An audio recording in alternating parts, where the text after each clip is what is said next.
Details చూద్దాం. Deputy CM Pawan Kalyan పిఠాపురంలో 3 రోజుల పాటు పర్యటించనున్నారు. రేపటి నుంచి 3 రోజులు కాకినాడ జిల్లాలో పర్యటిస్తారు. రేపు గొల్లప్రోల్లో పెన్షన్ల పంపిణీతో పాటు పిఠాపురంలో జనసేన నేతలతో సమావేశం నిర్వహిస్తారు.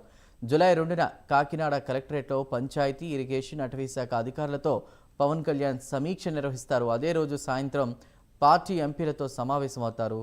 జూలై 3న ఉప్పాడ, కొత్తపల్లి తీర ప్రాంతాన్ని డిప్యూటీ సీఎం పవన్ కళ్యాణ్ పరిశీలిస్తారు.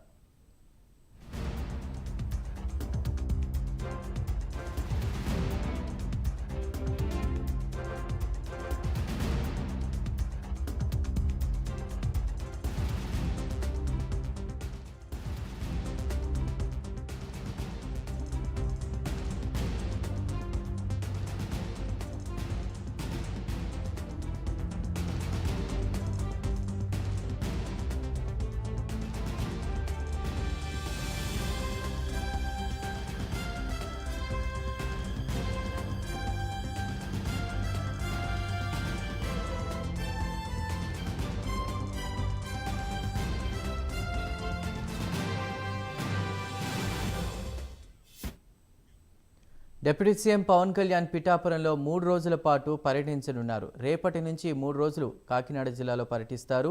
పర్యటనకు సంబంధించి మరింత సమాచారాన్ని మా ప్రతినిధి మురళీమోహన్ అందిస్తారు. మురళీమోహన్, చెప్పండి. Good morning. ఇక్కడ పవన్ కళ్యాణ్ గారు షెడ్యూల్ చూసినట్లయితే చాలా తక్కువ సమయంలో మొత్తం జన సైనికులందరికీ ఇవ్వడం జరిగింది. అది ఎట్లానే అంటే పవన్ కళ్యాణ్ గారు రాజమండ్రి ఎయిర్పోర్ట్ వచ్చిన తర్వాత ఆన్ ది రోడ్ గొల్లప్రోలు అయితే చేస్తారు. గొల్లప్రోలో అక్కడ పెన్షన్స్ అందివ్వడం అయితే జరుగుతుంది. పెన్షన్ కార్యక్రమంలో 12:30 వరకు పాల్గొంటారు. 12:30 నుంచి చేబ్రోల్ గ్రామం చేరుకుంటారు. సొంత ఇంటి దగ్గర కార్యకలాపాలు అయితే జరుపుతారు.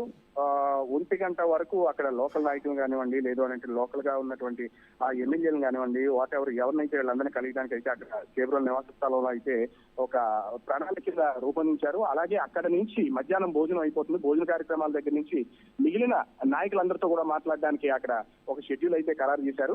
ఇంకా ఆ రోజు ఇంకా అక్కడితో అయిపోతే రాత్రి 9:30 అవ్వచ్చు, 10 అవ్వచ్చు, ఎప్పటి వరకు అయినా పవన్ కళ్యాణ్ గారు అక్కడ ఉండి ఆ కార్యకలాపాలు నడుపుతారు అని టాక్ వినబడుతుంది. అలాగే 2వ తారీఖు విషయానికి వస్తే పూర్తిగా కాకినాడ జిల్లాకి కేటాయించినట్టయితే మనకు తెలుస్తుంది. అది ఎట్లా అంటే కాకినాడ జిల్లాకి 10 గంటలకి కాకినాడ బయలుదేరతారు పవన్ కళ్యాణ్ గారు. రాత్రి టైం వరకు అంటే ఉదయం 10 గంటలకు బయలుదేరిన పవన్ కళ్యాణ్ గారు 10:30కి స్టార్ట్ అయిన ఆ పంచాయతీరాజ్ శాఖ అధికారులతో అయితే అక్కడ ఒక ప్రివ్యూ నడుస్తుంది. అది 12:30 వరకు నడుస్తుంది. 12:30 నుంచి మళ్ళా రోడ్ అండ్ బిల్డింగ్ అంటే R&B అధికారులతో నడుస్తుంది. తర్వాత మిగిలిన అధికారులతో కూడా ఇక్కడ ప్రివ్యూ నడుస్తుంది అనేది టాక్ వినబడుతుంది. అలాగే రోజు నుంచి అంటే 10 గంటల నుంచి మధ్యాహ్నం 2 గంటల వరకు అయితే కాకినాడలో గడుపుతారు 2వ తారీఖుని. మళ్ళా 2 గంటల నుంచి చేబ్రోల్ గ్రామం అయితే వచ్చి చేరుకుంటారు. చేబ్రోల్ గ్రామంలో లోకల్ నాయకుల్ని అలాగే ఈ లోకల్ గా ఉన్నటువంటి సమస్యలపై దృష్టి పెడతారు అన్నది జరుగుతుంది.